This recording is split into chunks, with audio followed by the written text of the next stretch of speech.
punë që i ka rreziqet e veta. Më shumë ti duhet të jepet rëndësi të dhonave të telefonit, jemi të kujdesshëm ndaj klientelës, duke ruajtur gjithmonë privatësinë e tij dhe duke mos ia dëmtuar asnjë pjesë tjetër përveç e ka pru me rregullu. Punën tonë e bën të veçantë kujdesi ndaj klientit, transparenca, profesionalizmi dhe përgjegjësia që kemi ndaj klientelës. Ka përgjegjësi, po si që gjatë riparimit mund të ndodhë ndaj problem ose mund të aprishim vetë telefonin.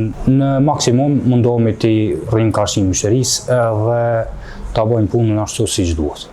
Spari duhet me pas njohuri bazë për riparimin e pllakave. Si për shembull njohja e komponenteve, matjet, gjitha këto sene mësohen në shkollët mesme, besoj, si lamë bazat e elektroteknikës, aty përfshihen matjet, njohja e komponenteve, shumica e seneve që të vyjnë për me riparu një pllak.